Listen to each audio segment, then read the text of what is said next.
Amina était une jeune fille au regard doux, pleine de rêves d'avenir, mais sa vie avait été bouleversée par la mort tragique de sa mère, dans des circonstances que personne n'avait jamais vraiment éclaircies. Sa mère était tout pour elle, son refuge, sa lumière dans les jours sombres. Depuis ce jour, elle vivait chez son père, qui avait rapidement refait sa vie avec une femme appelée Amélie. Mais cette nouvelle femme, loin d'apporter du réconfort, était devenue l'ombre menaçante qui assombrissait chaque instant d'Amina. Dès les premières semaines, la belle-mère d'Amina la regardait avec mépris. Sous son sourire froid se cachait une cruauté insoupçonnée. Amélie ne perdait jamais une occasion de lui rappeler qu'elle n'était pas la bienvenue, que sa place n'était pas là. La jeune fille sentit très vite que sa vie allait se transformer en un enfer quotidien. Peu à peu, Amélie imposa un rythme dur et sans répit à Amina. Elle lui interdit d'aller à l'école, prétendant que l'éducation n'était pas faite pour elle. La jeune fille fut forcée de rester à la maison du matin au soir, faisant le ménage, la lessive, la cuisine, des corvées interminables qui brisaient ses forces.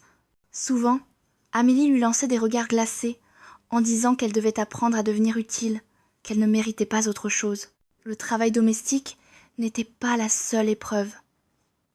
Amélie se montrait dure, cruelle dans ses paroles. Elle humiliait Amina devant les voisins, lui reprochant sa faiblesse, son inutilité, et même son lien avec sa défunte mère, qu'elle traitait comme une traîtresse. Chaque jour, Amina se sentait un peu plus prisonnière, un peu plus écrasée par la haine silencieuse de cette femme. La belle-mère contrôlait tout, la nourriture, les déplacements, les relations. Elle empêchait Amina de voir son père, lui interdisait de répondre quand il s'adressait à elle, et surveillait ses moindres gestes. La jeune fille, privée de liberté et d'affection, se murait dans un silence désespéré.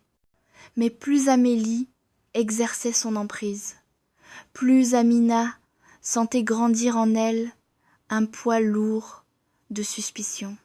Elle se demandait pourquoi son père semblait changer, pourquoi il était devenu distant, fatigué, parfois même effrayé. Quelque chose d'invisible pesait sur lui, un mal sournois. Un jour, alors qu'Amélie n'était pas à la maison, Amina trouva dans une armoire un carnet poussiéreux qui appartenait à sa mère.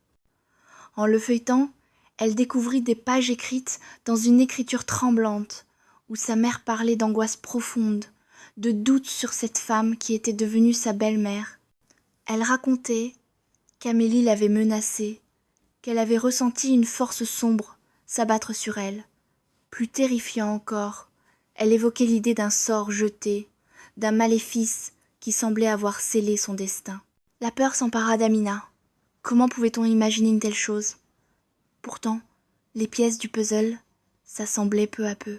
Les comportements étranges d'Amélie, les blessures mystérieuses sur son père, l'atmosphère lourde et oppressante qui régnait dans la maison. La vérité se faisait jour dans son esprit. Amélie n'était pas seulement cruelle, elle était responsable de la mort de sa mère, et elle avait enfermé son père dans une prison invisible, une emprise malsaine qu'il ne pouvait briser. Les jours suivants, la jeune fille subit encore plus de brimades. Amélie la privait de nourriture, la forçait à se lever avant l'aube pour nettoyer la maison et lui imposait des tâches impossibles, comme laver le sol à la main jusqu'à ce que ses mains soient en sang. Si Amina faiblissait, la femme la réprimandait avec violence, lui lançant des mots cruels, des accusations injustes. Mais malgré la souffrance, Amina ne renonçait pas. Elle gardait en elle une flamme d'espoir, un désir de justice et de vérité. Elle observait, elle comprenait, elle se préparait à lutter contre ce poison caché derrière le sourire faux d'Amélie. Une nuit, alors que tout semblait calme, Amina surprit une conversation entre son père et Amélie. La voix de son père tremblait, tandis qu'Amélie déployait un pouvoir sombre, des mots étranges qui semblaient flotter dans l'air. C'était un moment de révélation terrible. Elle avait ensorcelé son père, le privant de sa volonté, le transformant en simple marionnette. Le combat était lancé. Amina savait désormais qu'elle devait faire éclater la vérité, Elle rassembla son courage, déterminée à libérer son père et à venger la mort de sa mère. Amélie, dévoilant enfin sa véritable nature, se montra dans toute sa noirceur, impitoyable et dangereuse. Mais la jeune fille était prête. Elle ne serait plus une victime.